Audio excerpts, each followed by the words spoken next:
शुरू से ही चर्चा हो रहा है कि पर्यावरण विधि के अंतर्गत जल प्रदूषण निवारण एवं नियंत्रण अधिनियम जो आपका ये है, जिसमें अभी हम चल रहे हैं, तो इसके अंतर्गत मेन उद्देश्य इस एक्ट को बनाने का क्या है कि जल का प्रदूषण कम करना या रोकना, या जहां संभव हो वहां समाप्त करना।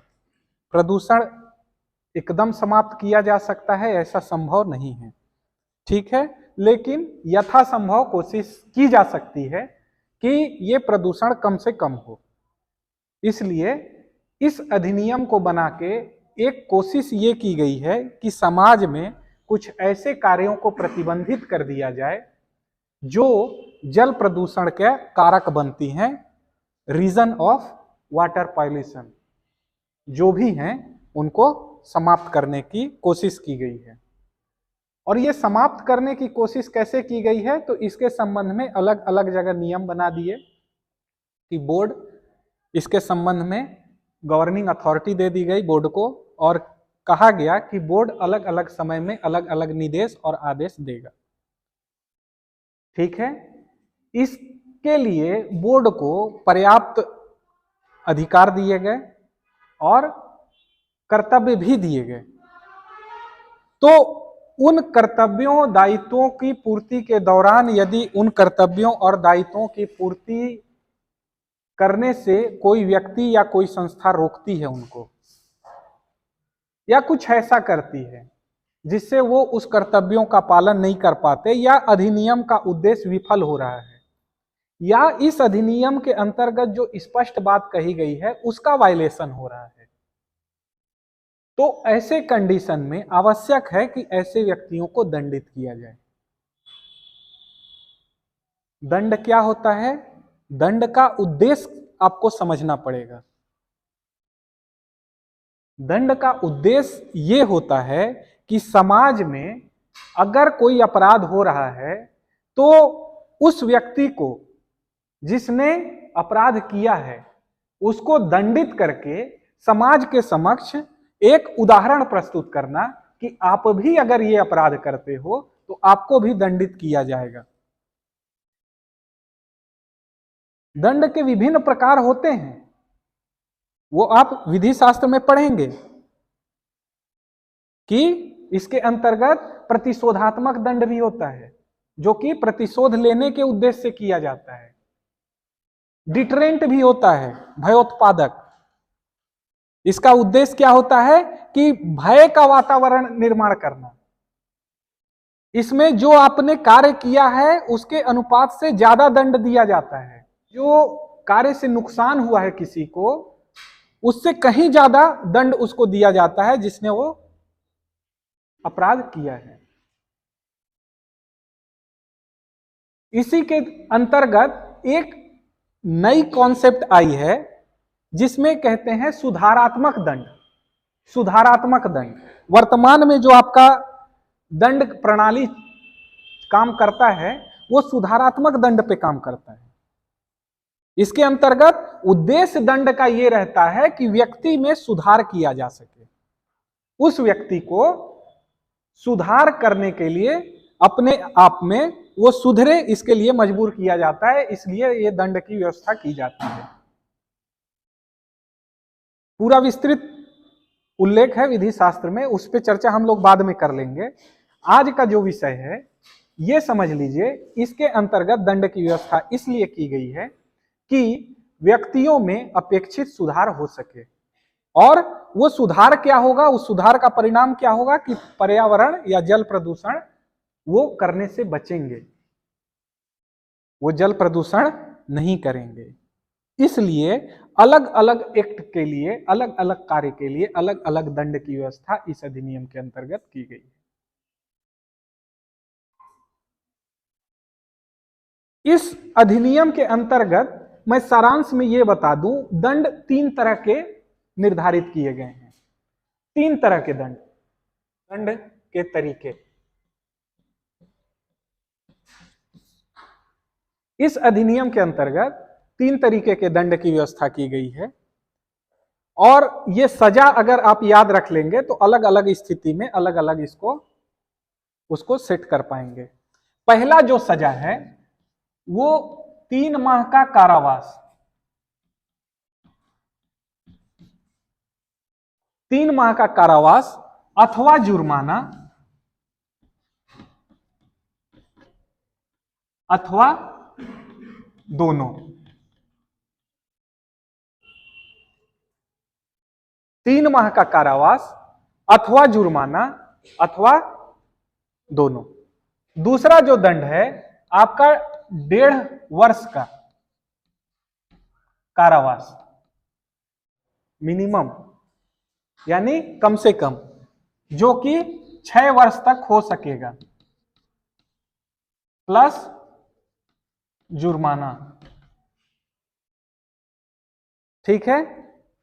और तीसरा जो दंड है इसको वर्धित दंड कहा जाता है। वर्धित दंड क्या होता है कि आप वही काम दोबारा कीजिए तो उसके लिए दंड की मात्रा आपकी बढ़ जाएगी। इसके अंतर्गत यह कहा गया है कि जो इस तरह के क्राइम है, जो इस वाले लेवल के क्राइम है, वो क्राइम अगर दोबारा किए जाते हैं तो 2 वर्ष का कारावास जो कि 7 वर्ष तक हो सकेगा, मिनिमम 2 वर्ष तो होगा, जो कि 7 वर्ष तक हो सकेगा, और जुर्माना।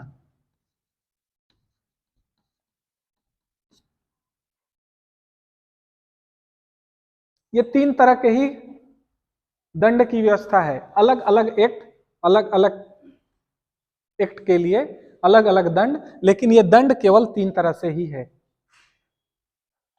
जो कम गंभीर प्रकार के अपराध हैं, सामान्यतः जो बोर्ड के निर्देशों का पालन नहीं करता है या बोर्ड की संपत्तियों को नुकसान पहुंचाता है, उसके लिए ये वाला दंड लागू होता है। और जो गंभीर प्रकृति के अपराध हैं इस अधिनियम के अंतर्गत, कि जो आदेश दिया गया उसका पालन आपने नहीं किया, या फिर कोर्ट ने जो आदेश किया कि आप इस तरह के आपत्तिक निस्तारण मत कीजिए, ऐसा प्रदूषण मत कीजिए, उन आदेशों का अगर वायलेशन किया गया तो उसके लिए यह दंड है। ठीक है। अगर यही वाला काम एक बार आप कर लिए हैं, दोबारा वही काम करते हैं, तो उसके लिए यह दंड है। ये दंड किसको दिए जाएंगे? जो करेगा।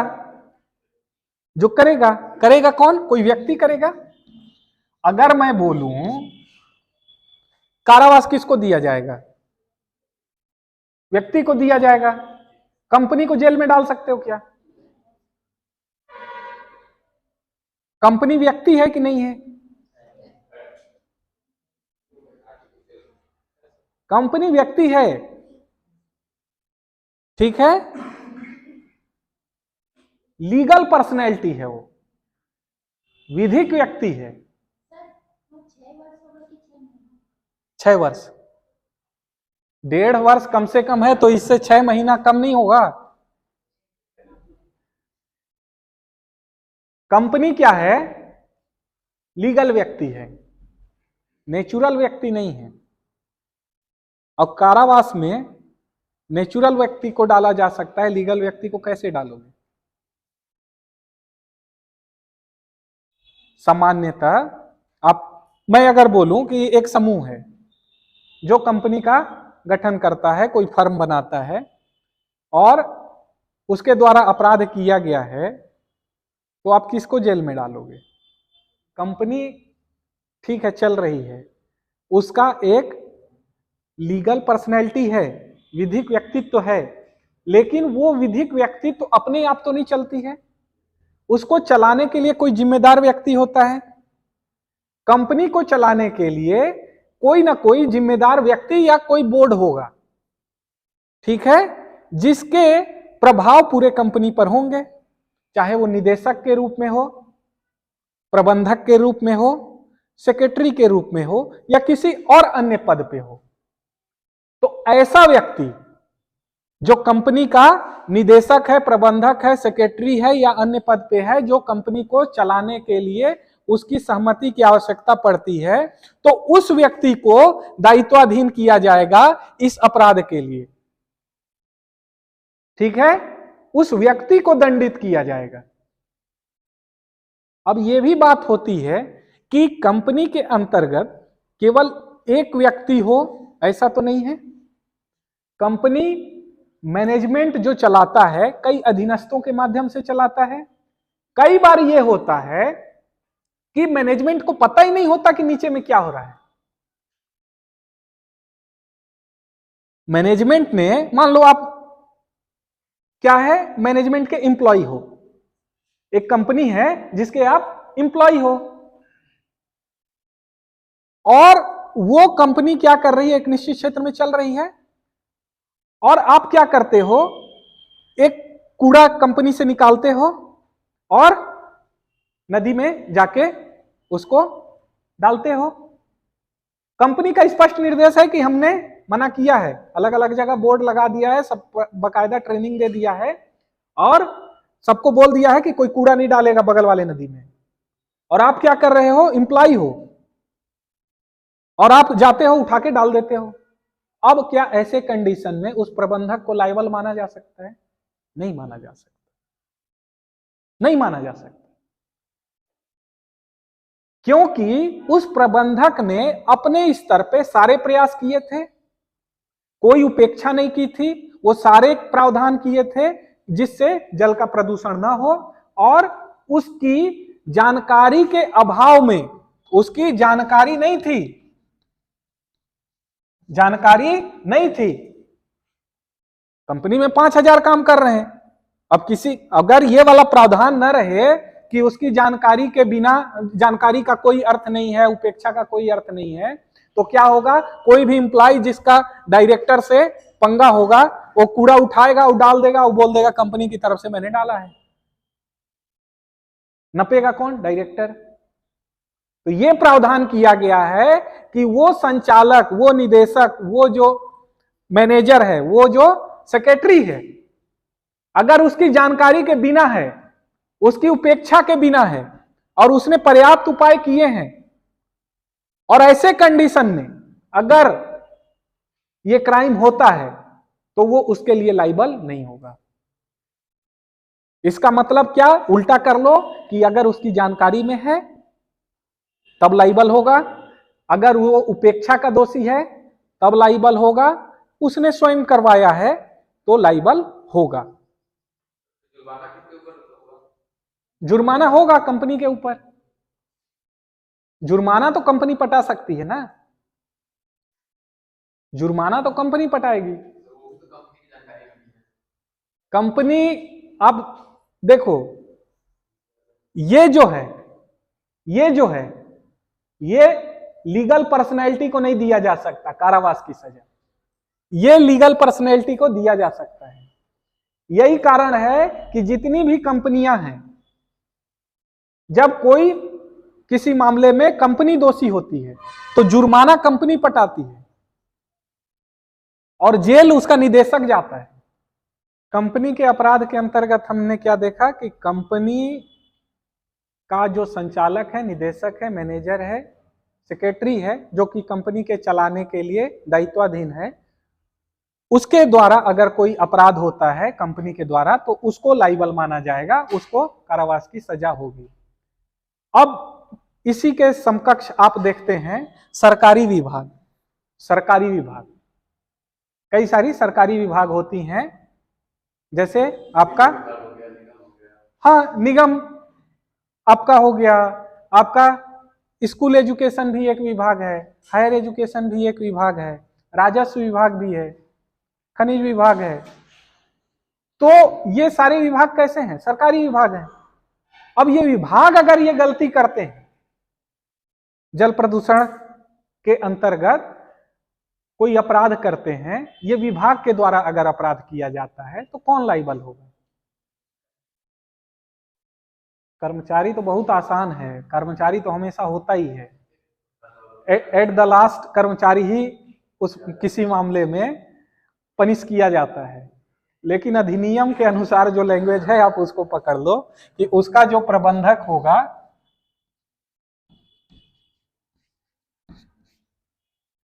उसका जो प्रबंधक होगा उसको लाइबल इस अधिनियम के अंतर्गत माना गया है। हालांकि जनरली होता नहीं है, वो हमेशा फिर वही वाला क्लॉज लागू हो जाता है कि हमारे ज्ञान के बिना, जो मैंने आपको पहले बताया कि ज्ञान होना चाहिए। अगर वो साबित कर देता है कि ज्ञान नहीं था तो उसको दंडित नहीं किया जाएगा। तो वो साबित करेगा कि ज्ञान नहीं था, और दूसरा क्या साबित करेगा कि उपेक्षा भी नहीं थी, हमारे तरफ से कोई उपेक्षा भी नहीं था। और क्या था, सभी उपाय हमने कर लिए थे कि इस तरह से कोई काम ना हो। ठीक है, तो जो अपवाद वहां है वह सरकारी कंपनियों के भी वही अपवाद है, कंपनी के जो अपवाद हैं वही सरकारी विभाग के अपवाद हैं। अधिनियम के अंतर्गत एक व्यवस्था ये और की गई है कि जो बार बार इस तरह के क्राइम कमिट करता है, जो बार बार इस तरह का अपराध करता रहता है, उसके नाम का प्रकाशन किया जाएगा।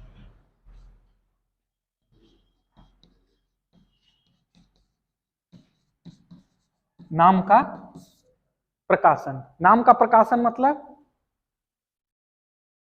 लगा दिया जाएगा फोटो चौक चौराहे न्यायालय हर जगह, ध्यान से देखिए। हाँ नहीं, ध्यान से देखिए इस व्यक्ति को, ये वही व्यक्ति है जो बार बार जल में थूकता है, ये यही व्यक्ति है जो बार बार जल को प्रदूषित करता है। ठीक है, तो यहां ये व्यवस्था की गई है इस अधिनियम के अंतर्गत कि जो बार बार का दोषी हो उसको उसके नाम को प्रकाशित किया जा सकेगा। और लेकिन यह भी कहा गया कि 2 वर्ष के बाद अगर वो दोबारा क्राइम करता है उसी जल प्रदूषण से संबंधित, तो पहले वाली दोष सिद्धि को गिनती में नहीं लिया जाएगा। इसका मतलब आज के डेट में यदि आपने कोई क्राइम किया है और 2 साल बाद वही क्राइम दोबारा करते हैं तो आपका नाम फोटो नहीं छपेगा। ठीक है, आपको क्या करना है, 2 साल का गैप ले लेना है। हाँ, 2 साल का अगर आप गैप ले रहे हैं तो आपका फोटो नहीं छपेगा। ठीक है, फोटो छपाना है तो आपको 2 साल के अंदर काम करना पड़ेगा। फोटो छपवाना है तो 2 साल के अंदर, और चाह रहे हैं कि आपकी गोपनीयता बनी रहे और प्रदूषण करते रहें तो आपको 2 साल के बाद। ठीक, सुनेगा कौन, किसके समक्ष सुनवाई होगी, तो ये कहा गया JMFC judicial magistrate first class अथवा मेट्रोपॉलिटन मजिस्ट्रेट, महानगर मजिस्ट्रेट, ये सक्षम अधिकारी होंगे इस अपराध के अंतर्गत, इस अधिनियम के अंतर्गत अपराधों का संज्ञान करने के लिए ये सुनवाई करेंगे। JMFC और फर्स्ट क्लास जुडिशियल मजिस्ट्रेट जिसको आप कहते हैं, अथवा मेट्रोपॉलिटन मजिस्ट्रेट। ठीक है, और जो बोर्ड के सदस्य होंगे वो सारे लोक सेवक होंगे, ये अधिनियम के अंतर्गत व्यवस्था की गई। आज की क्लास आपकी यहीं तक है, इसके बाद हम लोग कल देखेंगे। समाप्ति की ओर है।